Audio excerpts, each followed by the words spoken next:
आप सभी साथियों को प्रणाम। नमस्कार। उत्तर प्रदेश में शिक्षक भर्ती को लेके तमाम तरह से जो अटकलें लगी हुई थी, आखिरकार उस पर आज भी संशय बना हुआ है।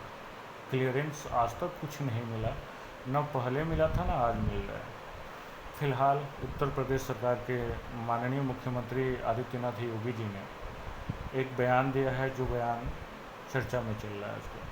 और इनका बयान क्या है कि नियुक्तियों में देरी पर योगी सख्त, कहा सभी विभागों में जल्द भरे जाएं खाली पद। अब नीचे थोड़ा ध्यान दीजिएगा। सीएम ने मांगा पदों का ब्यौरा, बोले देरी से केवल बैकलॉग बढ़ता है और युवाओं को अपनी योग्यता के अनुरूप अवसर भी नहीं मिलता।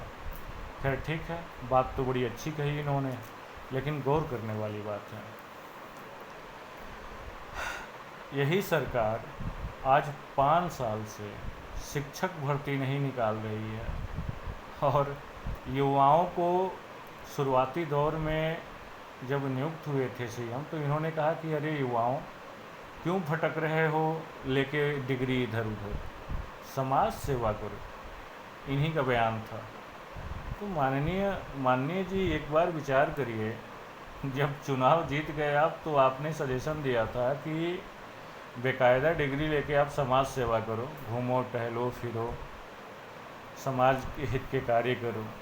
और जब चुनाव आ गया तो फिर आप 5 साल तक कुछ नहीं बोले, 5 साल से ब्यौरा ही बस निकाला जा रहा था। और आज फाइनली आपने कहा कि भाई युवा भटक रहे हैं, मतलब युवाओं को अवसर नहीं मिल पा रहा है। मतलब ये चिंता, जब इधर 2024 का चुनाव है न। अब मैं ये बात क्यों कह रहा हूँ, इस 5 साल के बीच न जाने कितने लाख युवाओं का भविष्य चौपट हो गया है, जिसमें हम जैसे लोग भी हैं।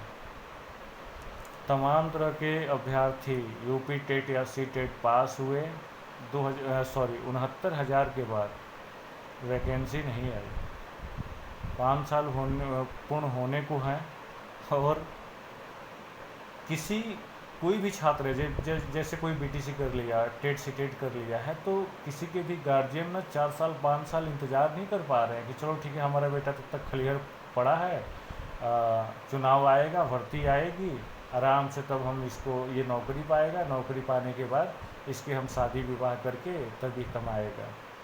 भैया 1 साल में लोग पागल हो जाते हैं। और देखिए, बुरा मानने वाली बात नहीं है, परिवार चलाना होना तो परिवार चलाना तब पता चलता है जब गार्जियन बनता है और गार्जियन के अपने खुद के लड़के होते हैं, तब पता होता है ना कि क्या सही क्या गलत है। हो सकता है कि कुछ लोग जातिवाद के कारण, पार्टीवाद के कारण मेरे इस बात पे उनको खटक लगे, लेकिन सत्यता यही है। जिनको भी खटक लग रहा होगा या जिसको ये लग रहा होगा कि भाई ऐसा क्यों कहा जा रहा है, तो ऐसा इसलिए कहा जा रहा है कि भाई जो गार्जियन बच्चों को पढ़ा रहे हैं, एक उम्र एक स्टेज पर आकर उन्हें चिंता रहती है कि आज हमारे बच्चे की शादी हो जाए, बच्चे की शादी हो जाए, हमारा बच्चा बच्ची नौकरी मिल जाए, कमाने लगे। लेकिन मामला इतना ठंडा डाल दिया गया था कि तमाम तरह के बच्चे रोज़गार के लिए, कोई चाय पकौड़ा बेच रहा है, कोई कुछ दुकान चला रहा है, कोई कुछ दुकान चला रहा है, कोई जो मतलब जिस लायक है उस तरीके से अपना बिजनेस करके गुजारा करने की कोशिश कर रहा है। ठीक है, अब इस पे ध्यान दीजिए कि जैसे भी हो, आज तक ये 2023 ख़त्म होने वाला है। अक्टूबर, नवंबर, दिसंबर 3 महीने बचे हैं। इसके बाद के जो 24 का साल है, उसमें पता नहीं ये वैकेंसी कैसे पूर्ण होगी, और तमाम तरह के वैकेंसी के बारे में चर्चा है। लेकिन फ़िलहाल शिक्षक भर्ती को लेके ना बड़ी समस्याएं, मतलब अटकली लगे हुए हैं। तो इसमें ध्यान देने योग्य है कि भैया सारी भर्तियां, वैकेंसियां तो आप निकाल लेंगे, ध्यान दीजिएगा कि शिक्षक भर्ती ही ऐसी भर्ती है जिसमें बहुत ज़्यादा संख्या में जो बेरोज़गार युवा भटक रहे हैं ना, वो जाके सफल हो सकते हैं। तो माननीय, हम तो यही रिक्वेस्ट करेंगे कि भाई इसमें कोई कहीं ना कहीं अच्छे से सुधार हो, और सुधार होने के बाद बच्चों का भविष्य संवर सके। पता चलेगा कि लास्ट में समय नहीं मिलेगा कि बच्चे तैयारी कर पाएँ। अभी ये हाल है, कितने छात्र पढ़ाई छोड़ चुके हैं। फिर दोबारा रिपीट तैयारी करना शुरू करेंगे, एग्ज़ाम देना शुरू करेंगे, और नए आयोग की जो प्रक्रिया है वो सुचारू रूप से संचालित अभी भी नहीं हो पा रही है। तो भैया सालों से जब यही सब मामला चलेगा तो क्या करेंगे, चुनाव के समय 1 महीना पहले फार्म डलवाएंगे, 1 महीना बाद फटाक से आप एग्ज़ाम करवा देंगे। बच्चे लटके रह गए, कहने को ये हो जाएगा कि हमने तो वैकेंसी दिया। भैया लोग कह देते हैं कि लाखों नौकरियां हम पर डे के हिसाब से देते हैं। इसमें तमाम तरह की बातों की चर्चाएं चल रही हैं, लेकिन शिक्षक भर्ती को लेके भी मुझे लग रहा है ना कि इस पर अमल करना चाहिए इस सरकार को। और शिक्षक भर्ती ही ऐसी व्यवस्था है जिसमें तमाम बहुत बड़ी संख्या में जो छात्र हैं, बेरोज़गार छात्र हैं, उन्हें सफलता मिल सकती है। ठीक है, अब देखिए इसमें चर्चा क्या चल रही है। प्रमुख विभागों में बड़ी संख्या में खाली हैं पद। माध्यमिक शिक्षा विभाग में समूह क के 96, समूह ख के 3172, समूह ग के 4100 कितना है 4000 सॉरी 41,000 को लेके ज़रा लाइनिंग उस पर खींच दिया गया है, इसलिए थोड़ा सा दिक्कत हो रहा है, बहुत छोटा दिख रहा है।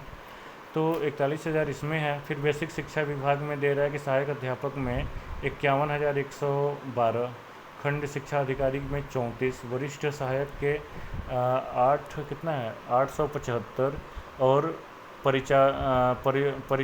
परिचारक के आपके हैं 3,919 पद रिक्त हैं। भाई कहने का मतलब वन विभाग में 4,130 पद खाली हैं। इतने पद सालों से खाली पड़े हैं, तो 4 साल से क्या फिक्र नहीं हुई? जब चुनाव आया तो बड़ी बड़ी बातें होने लगी। अब ये तमाम वैकेंसियाँ क्या पता कितनी लटकेंगी, कितनी कंप्लीट होंगी। तो ऐसे कंडीशन में भाई तो हम तो ये कहना चाहते हैं ना कि जो भी वैकेंसी निकालना है तत्काल निकालिए, और तत्काल निकाल के दीजिए। और इस पर शिक्षक भर्ती पे विशेष करके ध्यान दिया जाना चाहिए, और सभी अभ्यर्थी इस बात पे अमल कर लें। ये सरकार हो सकता है कि वैकेंसियाँ निकालेंगी और बहुत कम समय में, लिमिट समय में तत्काल ये भर्तियाँ होंगी। ठीक है, सारे विभाग में। तो हो सकता है शिक्षक भर्ती भी आए। तो शिक्षक भर्ती के लिए ना कम्प्लीटली हम सबको तैयार रहना चाहिए। ये पेपर कटिंग हमें भी ग्रुप में मिला था, और बड़ा सही जानकारी इससे मिल रही है कि कौन कौन सी वैकेंसी आने वाली। तो इन सबको देखते हुए आप लोग भी लग जाइए कि हाँ भाई हमें किस क्षेत्र में जाना है। और हम लोग तो इंतज़ार कर रहे हैं कि शिक्षक भर्ती आए, ताकि तमाम तरह से जो भी छात्र बेरोज़गार टहल रहे हैं वो न टहलें। और माननीय मुख्यमंत्री जी इस तरीके से प्रक्रियाएं चलेंगी ना, तो मुझे लग रहा है कि तमाम छात्र बेरोज़गार ही रह जाएंगे, व्यवस्थित अगर सुचारू रूप से संचालित नहीं किया गया कार्यक्रम तो। खैर ठीक है, जैसा भी होगा, एक नॉर्मल चर्चा थी, सोचा कर लेते हैं। धन्यवाद।